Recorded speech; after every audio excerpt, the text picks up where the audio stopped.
who am I and what kind of an institution I represent. Ukraine's Business-Ombudsman Council is a specialized multi-stakeholder alternative dispute resolution mechanism which enables businesses to lodge complaints with us in order to challenge instances of business malpractice at the part of all types of public authorities, including law enforcement.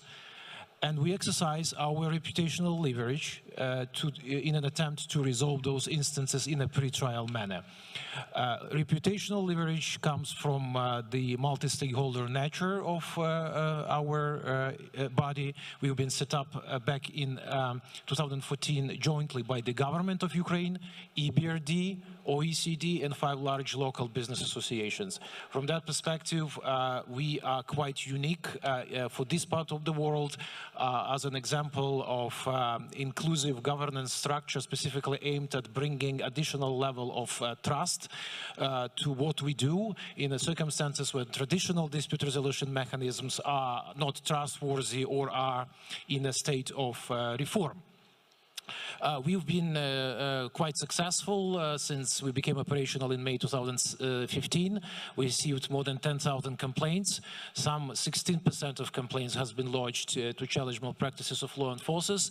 And in an attempt to resolve them, we maintain an excellent high-level dialogue with all law enforcers in this country who, understanding the nature of our institution, are very willing to exercise their goodwill on a top level to get information from us and exercise their authority in a way whereby a good number of those complaints that we are discussing and resolving through the expert group meeting format envisaged by this memorandum on cooperation that we have with all of them. This is the good proof how the micromanagement of the situation might operate. And the fact that I've been invited to speak as a moderator on this very important panel, I take as a compliment. Thank you, Madam General Prosecutor, Irina Benedictova, and congratulations on your great anniversary. Thank you for the international stakeholders that were willing to come and participate in such an event. I think the time cannot be chosen better to hold such a conference, both to show that Ukrainian law enforcers, both those that have been around and those that are the elements of a new infrastructure, can speak in the same voice, can participate in a constructive discussion in the same events. This is the great message to our international friends and partners. And when it comes to the topic of this panel, the time also cannot be better, because the Bureau for Economic Security has just become operational. I know that Pan Vadim Melnik was present at one of the previous panels today. And the law 5420 has been adopted in the first reading, which is aimed at criminalizing smuggling of goods. And criminalization of the illicit or a false declaration that occurs at the border. At the Business-Ombudsman Council, in addition to investigating individual instances of business malpractice, we also are supposed to write systemic reports on various topics that negatively characterize quality of business environment. One of such important topics that we attended to back in 2018 is the situation at the customs. There, we have actually assumed that since the decriminalization occurred back in 2011, this is the situation we have to attend to. It will not be changed. So most of our attention there in the report is focused on the idea that we have to improve the existing mechanism of bringing declarants for administrative liability for infringing customs rules. However, in the meantime, the idea of criminalizing smuggling has picked up its momentum. Right now, it appears that the political will is there and the decision is imminent. The question is in details of the regime that is due to be introduced. So my task, together with my esteemed panelists, is to get, I guess, into details and departing from that momentum where we are right now, elaborate on what would be advisable for Ukraine to do in terms of the optimal policy choices to be reflected in the ultimate law that will be adopted. And I am, in this task, I'm accompanied by a fantastic set of speakers. Mr. Jacques Martineux, apologies if I have misspelled his name, is in charge of the respective smuggling unit with the European Anti-Fraud Office, or OLAF. He will speak the first, to be followed by Vyacheslav Demchenko, acting head of the State Customs Service of Ukraine. Antti Hartikainen will step in with his indispensable intervention, I'm sure, given his prior background, in his current capacity as the head of the European Union Advisory Mission to Ukraine, and Ivan Bakanov, the key law enforcement stakeholder of the process of the situation that is happening on the border, who will comment on where we are and where we shall move on further. So, without further ado, Mr. Martineux, greetings here from Ukraine. Tell us about the optimal view on the part of all of us to how, given your experience as a pan-European authority that is in the active dialogue with national customs authorities and law enforcement authorities in the respective national jurisdictions of the member states, what kind of lessons, both substantial and institutional, we've got to take, what kind of intakes are relevant for the situation, for the forthcoming reform in Ukraine. Please, the floor is yours. It's a great honor to participate to this high-level event. I would like to join the other participants in congratulating Madam General Prosecutor for the anniversary of office. And I would like also to thank her very much for having organized this event and for having invited the European Anti-Fraud Office. Let me convey the apologies of Ville Itala, the Director General of OLAF, who is unfortunately unable to attend this event, and he asked me to replace him. Fraud, smuggling, and corruption are very often closely interlinked. The fight against illicit tobacco trade, one of the OLAF investigative priorities, is a perfect illustration how it works. Next slide, please. Is it okay? I don't see the PowerPoint presentation.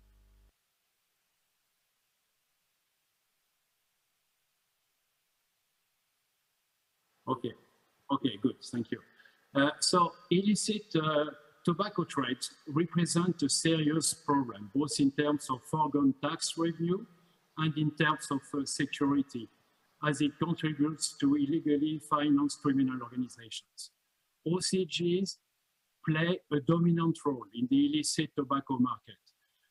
We carried out a study some years ago, and we found that 95% of sales cigarettes within the EU were smuggled and distributed by large-scale actors. We were typically part of transnational criminal networks. Additionally, illicit tobacco trade undermines tobacco control policy and causes adverse public health effects, as it makes cheaper and potentially more hazardous products available to consumers. Finally, it distorts competition as it subtracts consumers from legal market. Next slide, please. So illicit tobacco trade is driven mainly by the prospect of huge profits. And consumers, specifically in the EU, are looking for cheap products. As you know, most EU member states have dramatically increased the excise duties on cigarettes. the average retail price of a pack of cigarettes is now beyond 10 euros in countries like France. And trafficking cigarettes is also far less risky than trafficking drugs. And this is a source of diversification of activities for OCGs. Next slide. You see on this slide, I mean, the huge expected profit that can stem from this illicit traffic. The rationale of organized smuggling activities lies indeed in buying cigarettes in low price markets to resell them in high price markets. It is a very profitable business, and you can understand that for criminals, finding the money to bribe some customs agents and convince them to close their eyes on suspicious shipments is not a big issue. Next slide. This is indeed an overview of the situation as far as the EU is concerned. And you can see that the illicit market represents more or less 8% of the total consumption of cigarettes. And of course, I mean, as far as the tax revenue losses are concerned, the amount is quite also considerable. I mean, more than 8 billion euros per year. Next slide. We have also, thanks to the efforts made by all law enforcement agencies, regular seizures of smuggled cigarettes, and roughly every year, I mean, we are capable to seize 3 billion of cigarettes, which is, of course, only a small part of all the cigarettes put on illegally on the EU market. Next slide, please.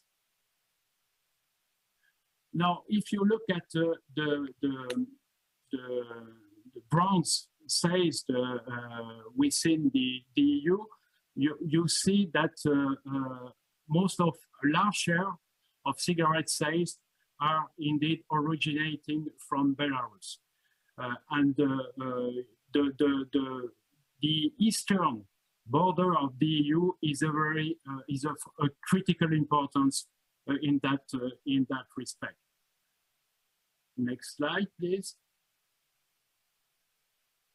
So the modus operandi could take different features. Very often, cigarettes are misdeclared. There is also a current fraudulent pattern which is linked to the abuse of the transit regime. It means that shipments which are supposed to be exported to third countries, meaning going outside the EU, at the end of the day, the shipments stay within the EU. And this is indeed one of the most pattern used by the fraudsters to put illegally on the EU market illicit cigarettes.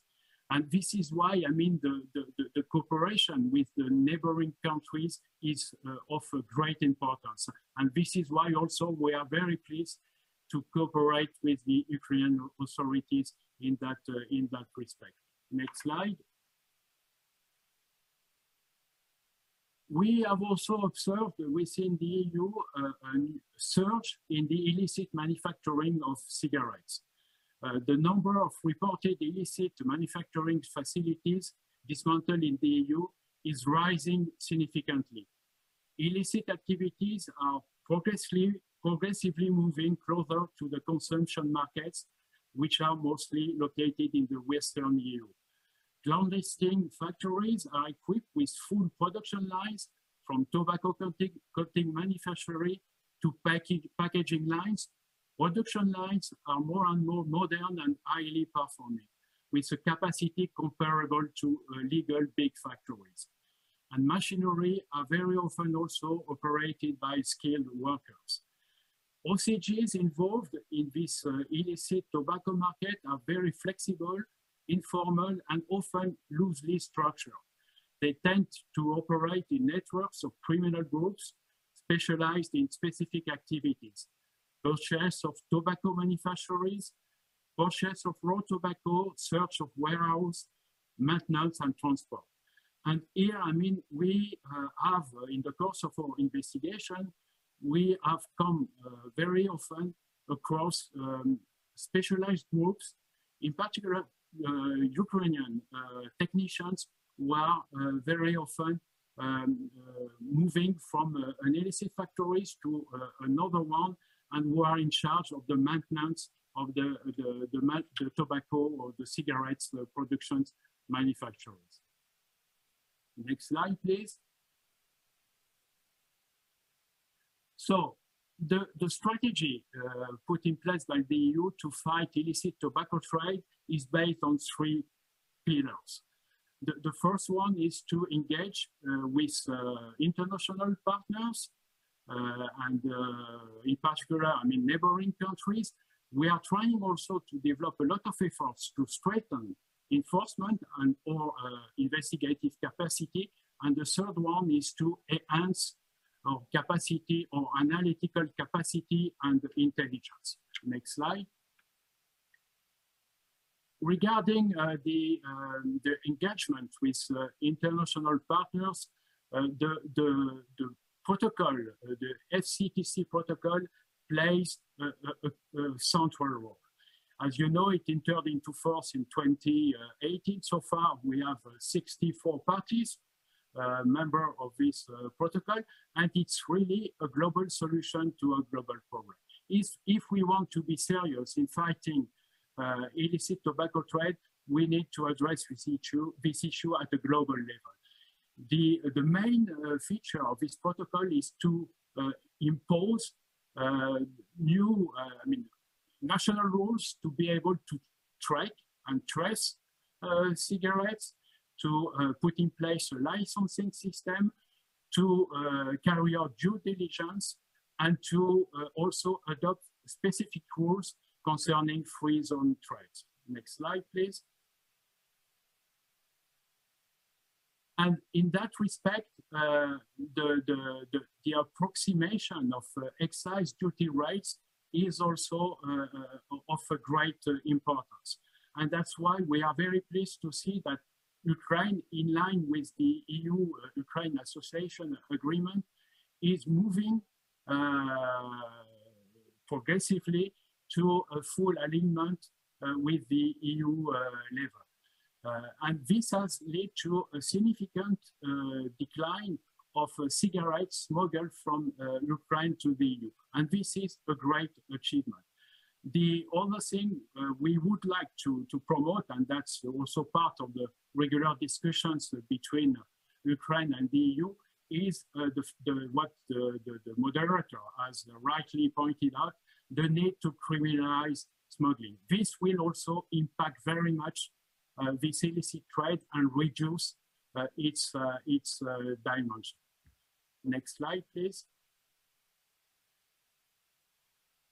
We have been quite successful as far as Olaf is concerned, and I will just show 2 or 3 examples by dismantling some criminal organizations involved in this illicit production. This is an example of a recent action carried out in Spain and Portugal, and there was,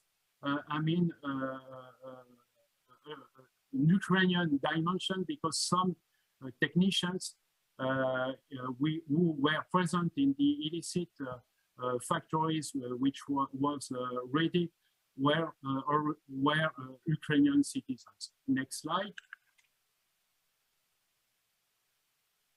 One of the most recent operations we carried out was an information we passed on to the Ukrainian authorities, and thanks to this information, a huge shipment of cigarettes was seized in Odessa. The goods were declared as pneumatic rubber-tires, and the cigarettes were actually originating from India. Next slide. So this is my last slide, and we need indeed to enforce or enhance our intelligence capacity. Fraudsters are very smart. They adapt quickly to new circumstances. They seize all available new opportunities to operate across borders, and they exploit the weakest point in the external borders. Fraud schemes have become increasingly sophisticated and hard to detect for national authorities acting on their own. So we need to be smart too on law enforcement side. No law enforcement agency can succeed in efficiently dismantling international criminal networks by working isolated within its national boundaries. Dismantling goes beyond preventing smuggled cigarettes from entering a domestic market. It means we should also aim to seize assets. Pooling knowledge, intelligence, and resources from all over the world is the only way to prevent this illicit and profitable trade, to fight money laundering, and ultimately to dismantle the criminal organization. Investigations should not stop at national borders. The key to success is that police, customs, and market monitoring authorities and work together across the world in a spirit of international partnership. And again, to conclude, I would say that the cooperation with the Ukrainian authorities, as far as OLAF is concerned, is very fruitful. We have established a very good relationship with the Ukrainian Security Service, with the State Customs Service, and with NABU. And last but not least, I should also acknowledge the role played by OBAM in the fight against illicit tobacco trade. And I'm pleased to say that OLAF is engaged in many actions initiated by the mission. So thank you very much. Thank you for having invited OLAF, and we are ready to further strengthen the cooperation between OLAF and the Ukrainian authorities. Thank you. Thank you, Mr. Martu. It's also perhaps worth mentioning that with the Bureau for Economic Security departing from the disposition of its analytical work as a precondition for any investigatory actions to be taken and for the detectives to be involved. Of course, the assumption here in Ukraine is that when it comes to smuggling, OLAF might become an indispensable source of analytical information and actual informational exchange between Bureau for Economic Security and European counterparts. Now, let me, as Mr. Martu has remained online, perhaps it would be difficult to ask him a follow-up question. May I now switch to, I would like to switch now to Vyacheslav Demchenko. Vyacheslav, українською, очевидно. Ось в нас в системному звіті, там, де ми аналізували стан справ. Vyacheslav, in our analytical report where we made analysis of violation of customs rules, and we found out quite a lot of gaps and discrepancies in the declaration mechanism. So the liability is put on a person who actually draws up a declaration rather than the legal entity as such. Besides, the names of articles do not reflect the content of articles. I'm talking here about the rules of declaration. So my question is, don't you think that the rules shall be revised in order to reflect standards existing in OSCE countries and in European countries? So you are in the best position to comment on this, because before you come into your current office, you worked in that field. The respective law will inevitably be voted.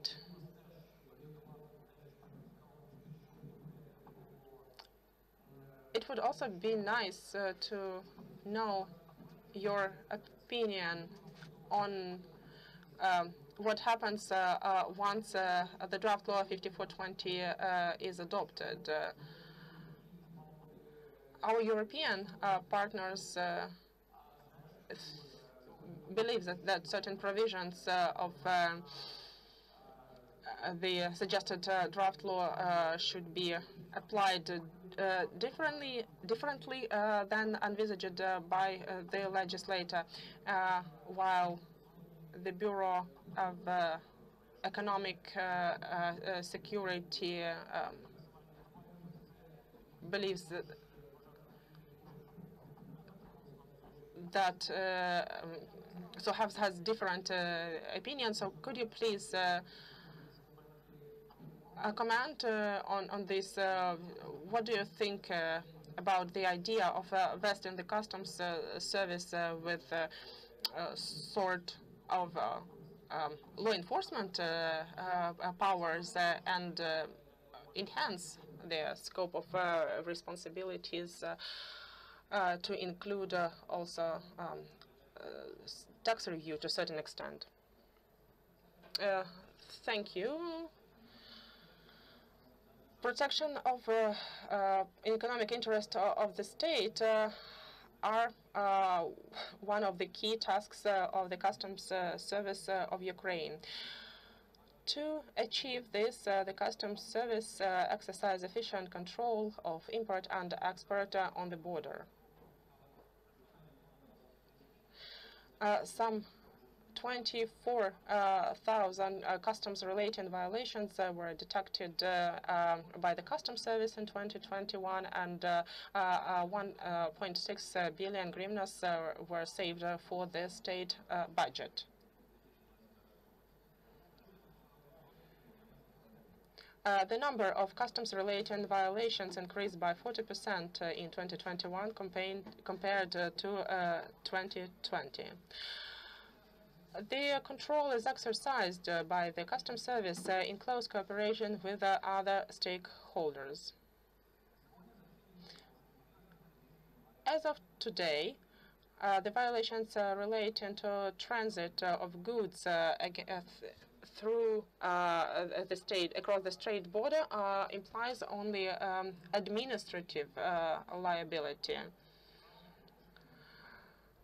It often happens that such administrative cases are closed by courts without consideration due to the expiration of limitation period.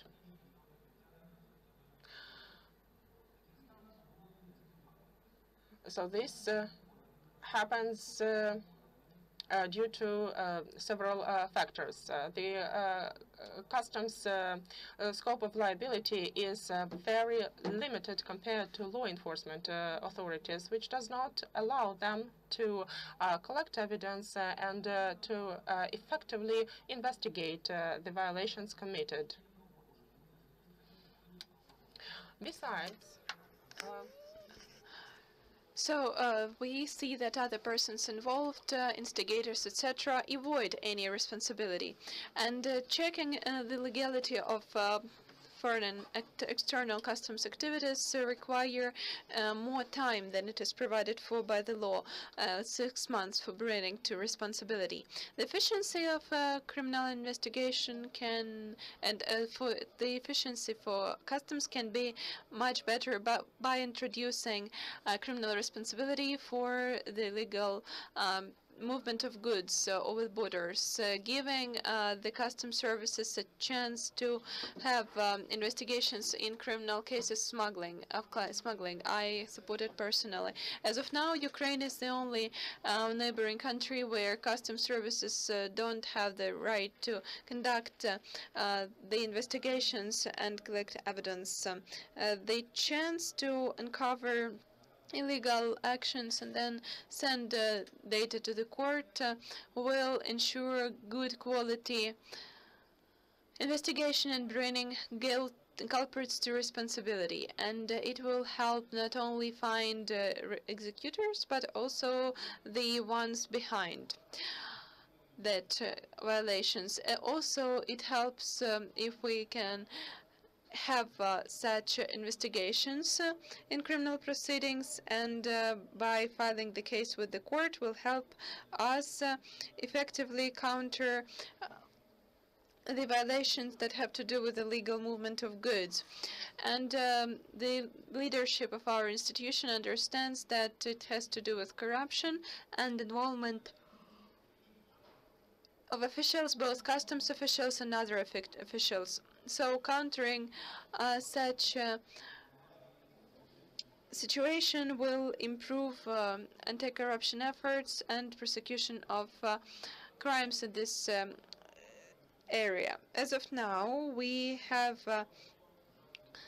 we see how control is exercised, and that's why it is important to have contracts on civil service. For now, to check whether the principle of integrity is complied with, some supervisory measures are taking place in respect of 16 newly appointed heads of custom services.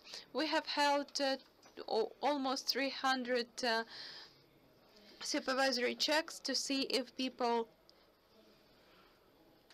comply with integrity, and there were 163 contracts terminated for failure to comply with trial period. Another supervision measure is using polygraphs. As of now, we have four polygraphs, and we have 4 certified polygraph checkers, and we want to thank international partners for that. We have pilot project, a new phase of the custom service, and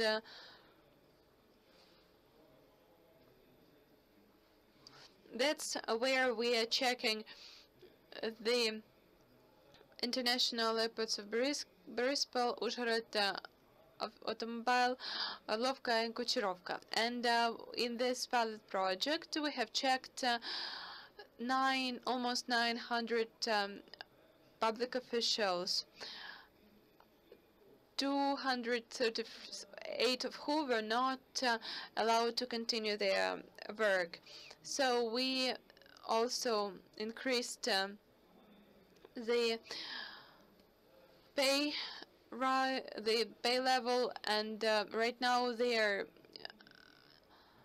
remuneration is below 500 euros, and this is for people who have directly with filling the state budget. So we have given a suggestion to increase this pay at least by twice, because we think that by increasing the pay, we can involve more good educated persons. Anyone who is studying customs don't go to customs, they go to other spheres where they can get 5 times more than they would get in the customs service. Also, it's important to minimize human factor, and that's why we're trying to automate systems. An important aspect is in modernizing the check systems, systems for CCTV, and for screening license plates. It will allow us to reduce the corruption risks that we have. An important factor is interaction with business that possesses integrity, and to see when such measures are not complied with. So we need to have the leadership and support in coordinating these activities, which is there in Ukrainian customs service, and we will try to do away with corruption in our authority. From the other standpoint, we see that it is our priority to increase the number of money that is paid to customs service and to fill the state budget with it. Thank you so much, Vyacheslav. Let me As a follow-up question to ask you again about 5420, the draft law 5420. In the wording that it was adopted in the first reading, it says that for investigative authority, respectively, according to new articles,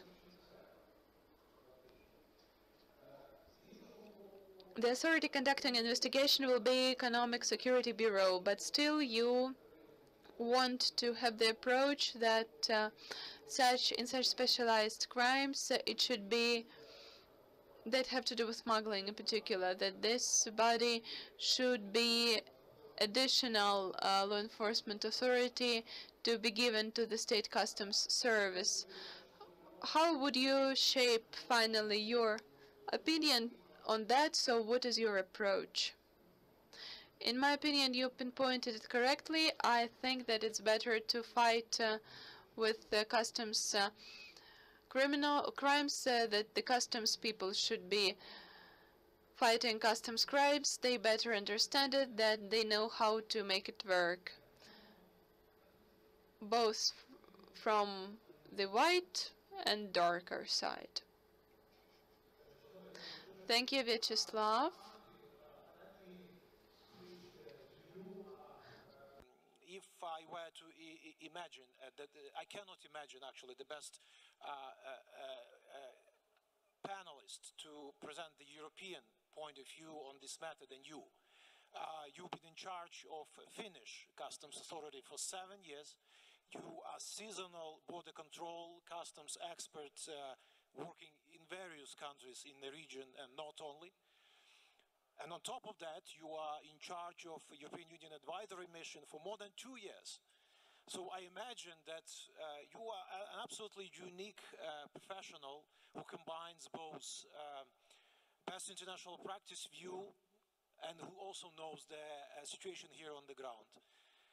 Devils is in details, right? And my gut feeling is that you might be there to deliver us an interesting views on those details that from your interesting, unique perspective are worth to be discussed or otherwise attended to when it comes to 5420 being adopted in its entirety. What you would like to see there and what we might want to reconsider. Please, the floor is yours. Thank you very much, Chair.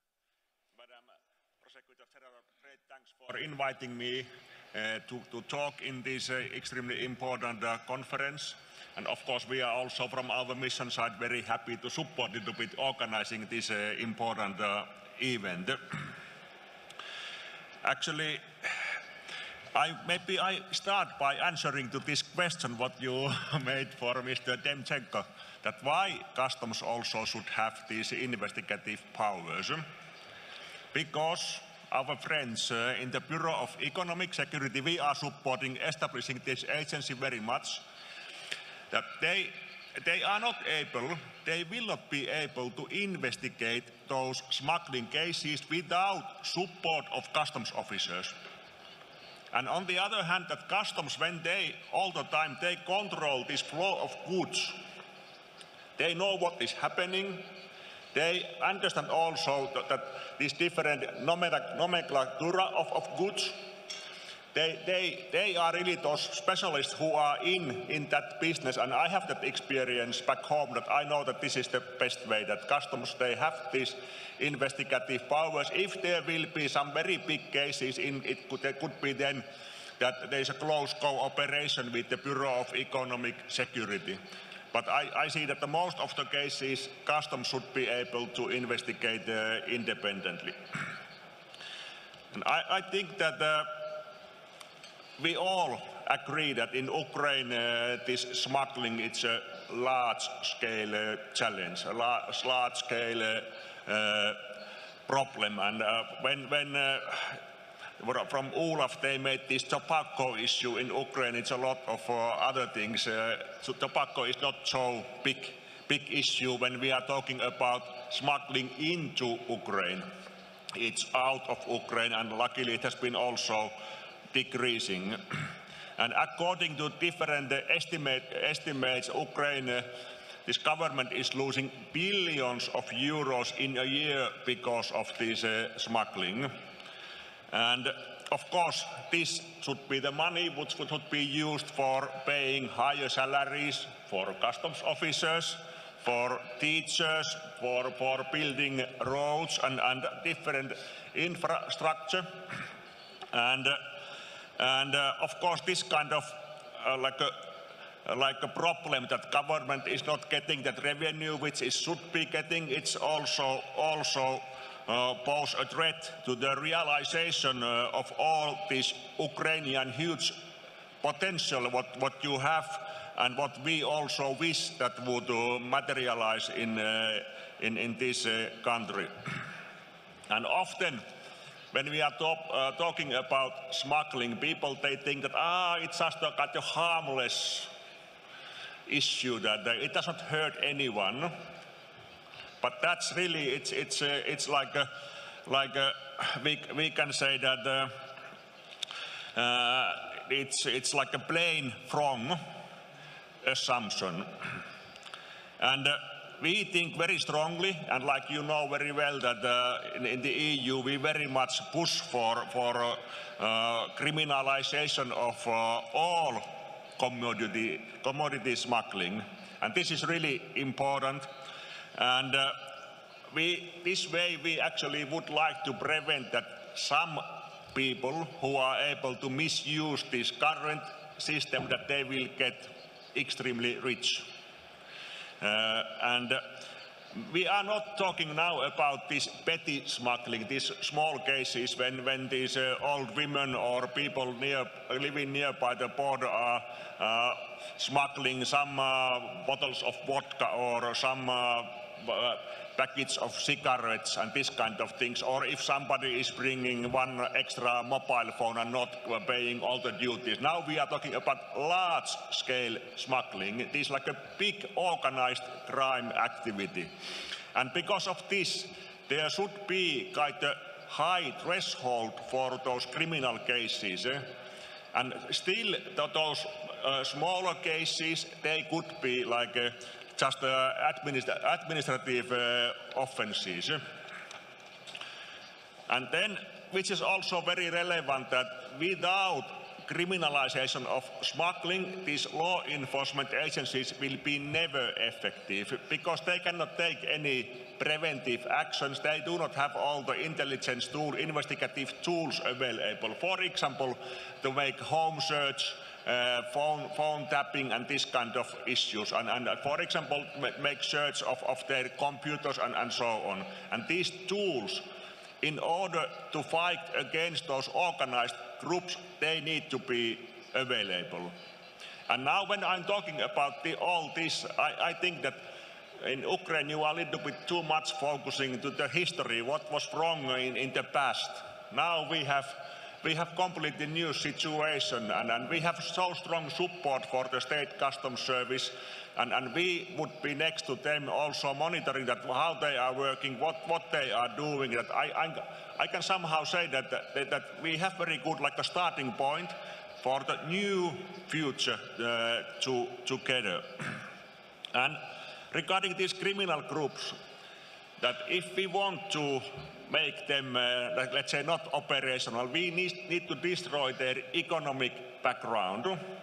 We need to be able to confiscate their properties, their money, and then they are not able to continue their business. And like Mr. Demchenko mentioned, that none of those neighboring countries they have, let's say that all those neighboring countries, they have criminalized smuggling, and in fact all the European countries, actually they have criminalized smuggling. I do not know a single country in Europe which has not criminalized smuggling, and this is really exceptional case in Ukraine. And then these investigative powers, not to repeat too much, but that customs should have investigative powers, but also state border guard service should have investigative powers to investigate those issues which were regarding all their tasks. And now we are talking about human trafficking, human smuggling, forged travel documents, and so on. And then in the customs, they should have possibility to, of course, to investigate those administrative cases and then those criminal cases. That they need to have these two options in their, we can call it like a toolbox. And then maybe just not to, I want to just speed up, not to talk too much. Maybe now I could maybe step to this corruption issue. That in my opinion, there is no actually large-scale smuggling existing without corruption. That smuggling is not happening like we often have these like fairy tales that guys are going with their rucksack via forests or then via mountains. But I have seen this in reality in many countries, also in Ukraine. It's happening by trucks via border crossing points, by containers via harbors, and that's the point. And then it's very difficult to believe that you would be able to operate like constantly without corruption. At some moment, customs, security service, border guard service, they would become aware of that activity. And that's why it's clear that there is this corruption element existing.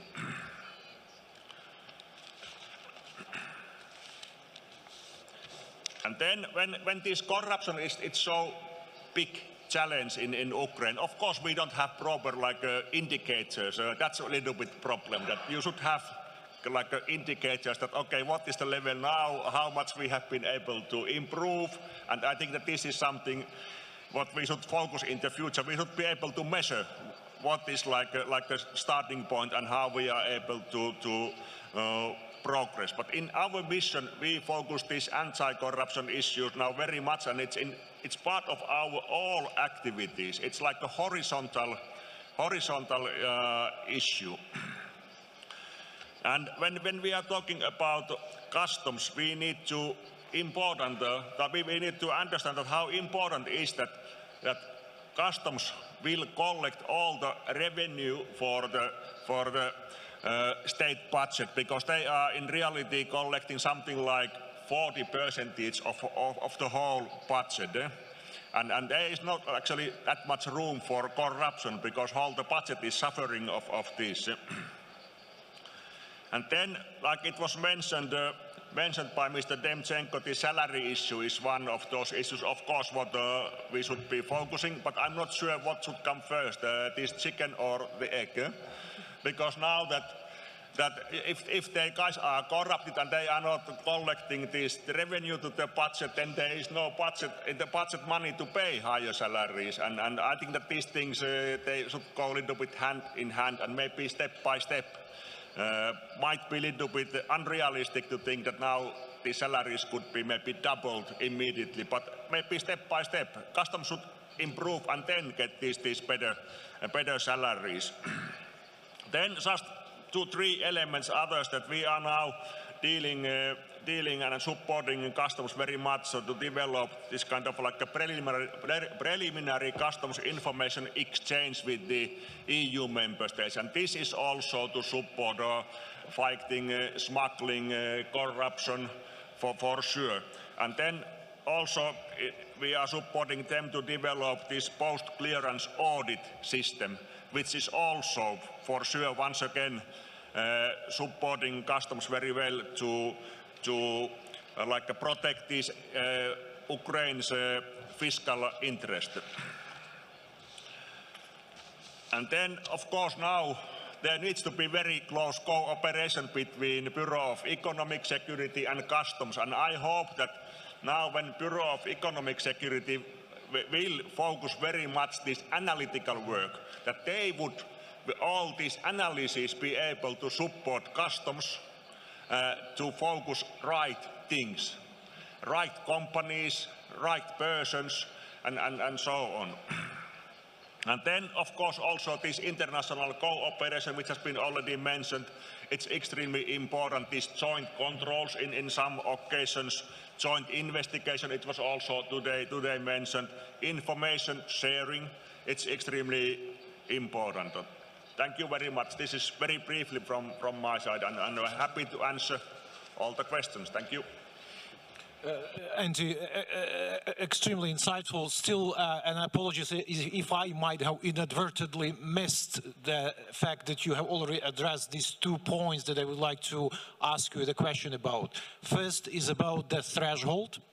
At least theoretically, the threshold determined in the legislation triggering criminal liability shall be balanced in such a way whereby on the one hand it would discourage smugglers to split their goods into the smaller consignments, but on the other hand it has to be realistic while looking at the actual institutional capacity of the law enforcers. Is it sort of a ideal picture, wishful thinking? Is it possible to strike such a balance in Ukrainian circumstances? That's the first question. And second is, what's the optimal approach to identifying base for calculating penalties? Value of smuggled goods or the amount of taxes and duties that should have been paid but was actually not delivered to the budget? Please. Yeah, first of all, regarding this threshold, it could be in the beginning because there is no capacity existing properly. We know that we are just establishing this Bureau of Economic Security. Customs are not having these investigative powers, and I have said, this is my personal view, it would take something like 2 years to develop effective investigative capacity to customs. And because of this reason, it could be in the beginning this threshold pretty high, and it would be possible step by step to decrease this threshold. Take a look at what is the, and not to have too many cases to investigate in the beginning. Of course, there's the risk that criminals could be splitting their consignments, and they could this way avoid these criminal cases. But anyhow, it would make this smuggling already a lot more difficult for them because they should split. And then, of course, you can always combine these cases. If you detect several attempts from some company or group, then of course you put them together and then take them into the court. And then how to measure that how much government is losing this revenue? If I got your question right, I don't have any answer to this. What is the optimal way to make it? But different kind of international organizations also, they have made these estimates, and there is a kind of big difference. I have to say that some they say that it could be something like 1 million and some billion, and some they say that it could be up to 4 billion, and difficult to say what is the truth. And there should be maybe, let's say, better indicators in this regard, but I'm not expert in that.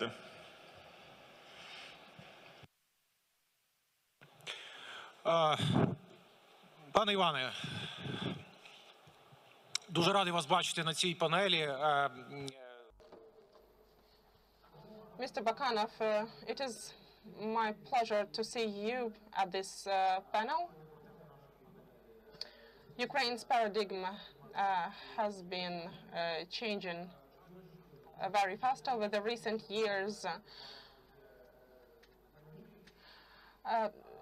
No doubt we will inevitably have the law on smuggling in place, and what is now subject to administrative liability will hopefully be criminalized.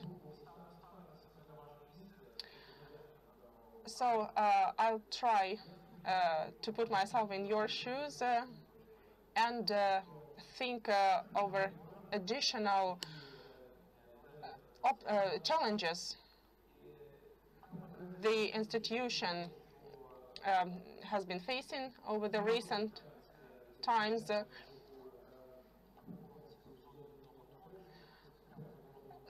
there is some critics of security services intervention in economic activities, in particular in the activities of customs service. In the meantime, economic security is still part of the state security, and from this perspective, the state security services presence in this area seems to be quite logical. So what are the perspectives of the Court Security Service, and what are the plans of the Court Security Service in this area? Це контрабанда. Dear інші важливі для нашого європейського суспільства питання. В вашому запитанні було зібрано. Your question, despite the fact that it's only one question, it's quite comprehensive. So you mentioned critics.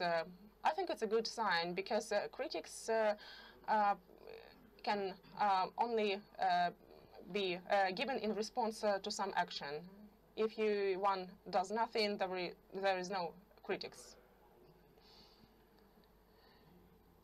So when we intervene, we do it for the best of the country, because we punish perpetrators, and we hold liable those who should be held liable. So speaking of the fight against fraud, my colleagues who deal directly with frauds would be in a better position to develop on this topic. I can only mention here that the Bureau of the Economic Security Bureau will make a great deal in this area, and I wish them all luck and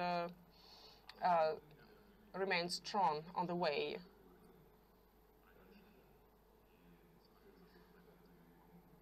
The State Security Service of Ukraine has been paying systemic attention to smuggling and corruption on the border, since it is not only an economic issue, but it is a strategic matter which affects the country at various levels and in various dimensions. Why State Security Service has stepped in? Our logic is very simple. These huge amounts which now go in pockets of perpetrators should go to the state budget to be allocated for various needs, such as fight against COVID-19, for example. As the head of the State Security Service on Ukraine, I would want to draw your attention to the following. Starting from 2014, Ukraine faces hybrid aggression from Russian Federation, and this hybrid war takes place not only in the east of the country, it affects various aspects of our lives. So under the circumstances of hybrid aggression, the enemy does not need to take over new territories. It is enough just to undermine economics, disrupt economic relations inside and outside the country, and do many other bad things which are not related to direct armed intervention. So this is what the State Security Service of Ukraine deals with. By the way, such attempts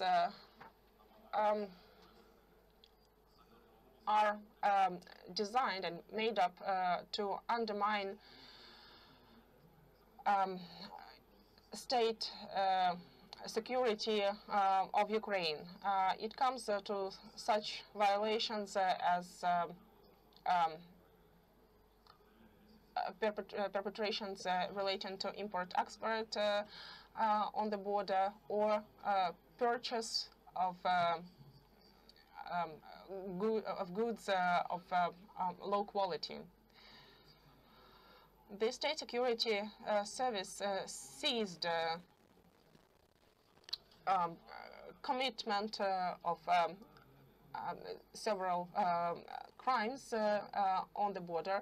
And by the way, this year the State Security Service forfeited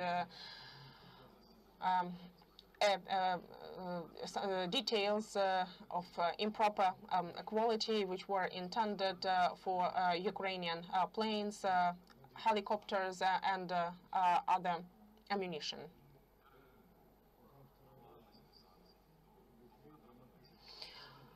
In particular, the State Security Service initiated sanctions against legal entities and natural persons who were involved with smuggling. Criminal cases were initiated against such natural persons and legal entities.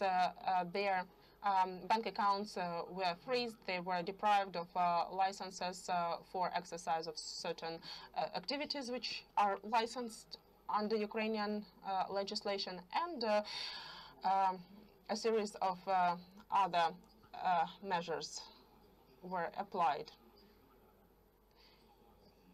In 2021, Ukraine's security service initiated some 160 cases on smuggling. Some 70 organized criminal groups involved with smuggling were neutralized. Some 2 billion hryvnias of due taxes were deducted, and some 1 billion hryvnias was actually enforced.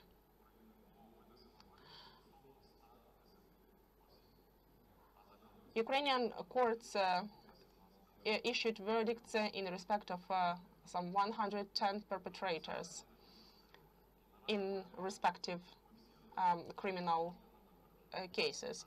So as you can see, our approach is quite systemic. In order to achieve greater result, we need to join forces inside the countries, but also outside.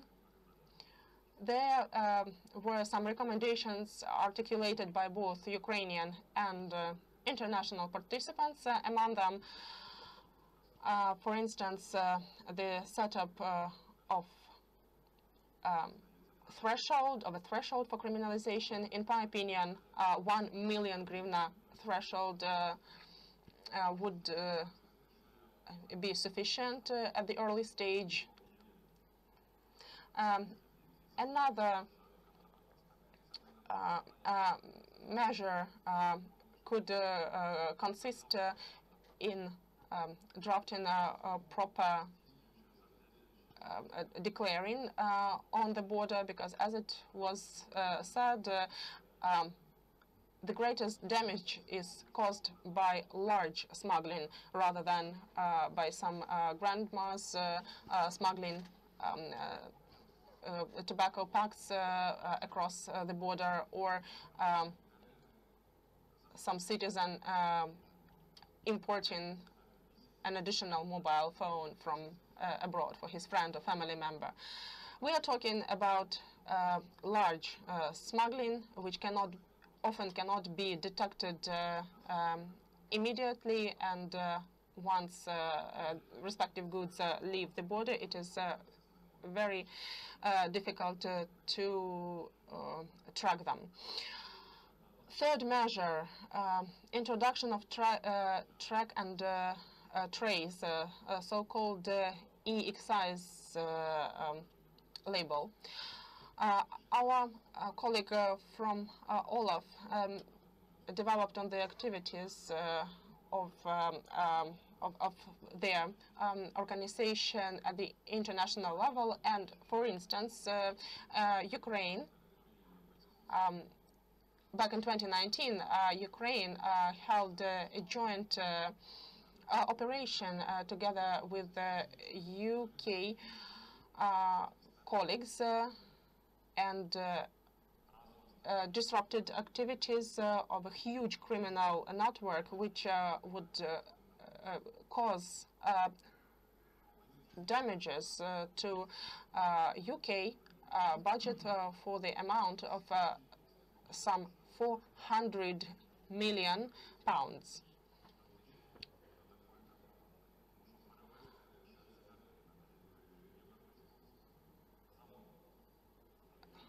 In the meantime, when talking about smuggling goods from Ukraine or other third countries to the European Union, we cannot but understand that the network covers not only Ukraine or other third country, but also EU countries, because it is not enough to smuggle goods across the border. It is necessary to sell them, and in order to be able to do so, there should be one should have a distribution network on the ground. So no offense, but this is a common problem, and it should be tackled jointly.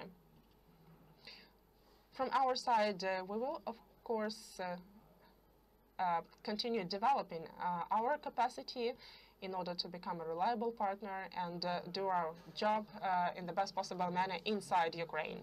Thank you. Thank you, Ivan. Based on our statistics, in the Financial Ombudsman, Business-Ombudsman Council, we do not state any increase in number of complaints. In the previous years, there was an influx of complaints against activities of the customs service and statements of abuse. But over the last year, there is no increase in number of complaints. So thank you for conducting your activities in such a manner which does not provoke any additional complaints. We had some accounting and some limited number of service staff had in fact the competence to set them out. It was very well perceived, and I guess that the fact that now we don't have complaints about it is a fact that the pilot project is over, but its positive effect is still there. So thank you. Thank you for kind words in respect of the security service of Ukraine. It so historically happens that usually in Ukraine, all law enforcement authorities are not very frequently positively thought of, but digitalization is a good ground for eliminating and decreasing corruption. Absolute fact. At the same time, I'd like to mention that the State Security Service, as any law enforcement body, cannot carry out some activities without writing a letter for some information. That's why we request, on the one hand, to treat these letters in a calm manner. On the other hand, it doesn't matter what your powers are. The most important point is how you utilize them. If businesses sees some abuse here, please go to the State Security Service of Ukraine and let's in operational manner discuss these facts and provide due response to them. Thank you so much. Thank you, Ivan. fact that we have effectively exhausted our time limit, I will wrap up here. Thank you very much for your professional, insightful, relevant comments. This discussion has been very rich and hopefully with a full of takeouts, words to be taken from this room elsewhere where the subsequent steps will be taken. For me, kind of summarizing, it was very much appealing to see that Olaf, European Anti-Fraud Office, is acknowledging a certain level of cooperation that exists institutionally between Olaf and the Ukrainian authorities, that since 2016 there is a significant declining trend when we are talking about the subject matter of this panel, which is the smuggling of goods in general and tobacco products in particular. I am thankful to Vyacheslav Demchenko for his very open-minded comment about 5420, who, while supporting the law in principle and the idea as such, has nonetheless been very much frank with us, acknowledging that it's actually State Customs Service who would ultimately have to assume the law enforcement authority when it comes to investigating smuggling and other similar crimes. It was very important to hear.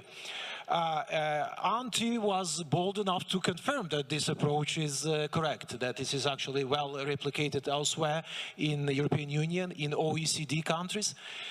He has provided a whole set of interesting points that are due to be taken into account by legislators while elaborating 5420 for its consideration in the second and final reading. In particular, he answered two of my relatively tricky questions about the right approach to threshold for criminal liability and what is the base for calculating the amount of fine to be imposed. And Ivan Bakano from State Security Service is ready, as always, to act in a prepared and well-adjusted manner to the circumstances that always are changing, for objective reasons, like institutional reform in the law enforcement sphere in Ukraine, changes in the legislation, but also due to some adverse external factors. And in that regard, I understand State Security Service will stay firm in pursuing its mandate in terms of protecting national security, national critical infrastructure. And what Ivan emphasized on is that we have to continue moving on in a spirit of good cooperation, both internally amongst Ukrainian law enforcers and also internationally. And this is what this forum is about, is, I guess, the good way to finish this panel discussion. Thank you. Дякую дуже. Thank you very much to the moderator. Thank you to all the speakers. It was an excellent half a day we have. And now we can go for a little lunch. We have 40 minutes for lunch. So, пані та панове, дякую шановному пану модератору та спікерам. Зараз ми перервемося на обід. У нас є 40 хвилин. Потім чекаємо вас на продовження плідної дискусії. Дякую.